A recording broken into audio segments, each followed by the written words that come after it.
মাননীয় প্রধানমন্ত্রী জনাব তারেক রহমান যত ধরনের উদ্যোগ সম্ভব নিতে চেষ্টা করছেন শিক্ষা ব্যবস্থাকে উন্নত করার। মোহাম্মদপুরে আমরা নতুন প্রযুক্তি বিশ্ববিদ্যালয় নিয়ে আসছি। আমাদের মোহাম্মদপুর পুরো ঢাকা শহরের শিক্ষার কেন্দ্রবিন্দু, শিক্ষার এপিসেন্টার।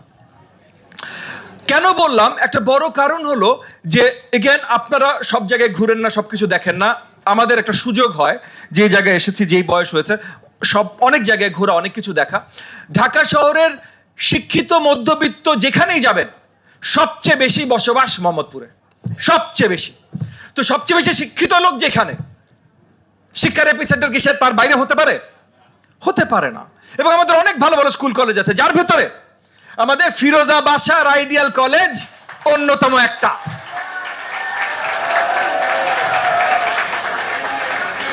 আর আপনারা বুঝেন,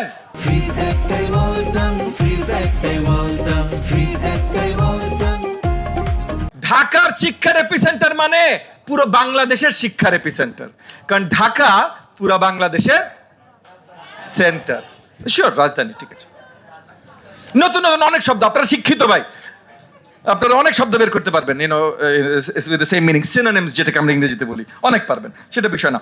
বিষয়টা হলো যে আমরা এখন কাজ করছি এই মোহাম্মদপুরের শিক্ষা ব্যবস্থাকে আরো উন্নত করার। দেশব্যাপী কাজ করছি। মাননীয় প্রধানমন্ত্রী জনাব তারেক রহমান যত ধরনের উদ্যোগ সম্ভব নিতে চেষ্টা করছেন শিক্ষা ব্যবস্থাকে উন্নত করার।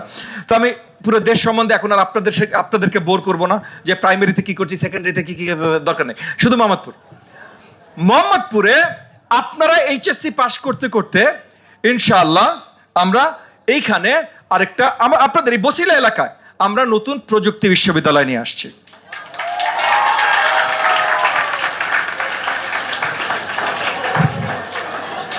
প্রযুক্তি বিশ্ববিদ্যালয়ে আনার একটা বড় কারণ আছে।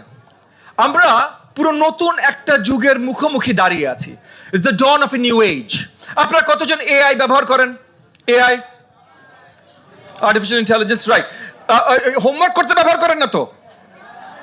না, এইসব কাজ করবেন না কিন্তু। হ্যাঁ, এইসব কাজ করবেন না, খুব খারাপ। কিন্তু আপনারা এখন যে সবাই এআই ব্যবহার করেন, এই যে নতুন এআই প্রযুক্তি, এবং শুধু এআই না, আরো অনেক ধরনের প্রযুক্তি এখন এসেছে, যার মাধ্যমে অনেক পুরনো প্রফেশনস বাতিল হয়ে যাবে। এই যে আপনারা কেউ যদি চিন্তা করেন আমি এইটা পড়বো, ওইটা পড়বো, ওই পড়াটাই বাতিল হয়ে যাবে খুব শীঘ্রই অনেক কিছু। আবার অনেক নতুন জিনিসপত্র আসবে, সংযোজন আসবে, এবং সবকিছু মোটামুটি প্রযুক্তিগত হবে। সো আমরা এই যে আমাদের এইখানে এই বসিলায় আমরা যে প্রযুক্তি বিশ্ববিদ্যালয় তৈরি করতে চাই, এটা ফুল মডার্ন টেকনোলজিসে যেন আমরা আপনাদেরকে স্কিলড করে তৈরি করতে পারি, সেটার জন্য তৈরি করতে চাই।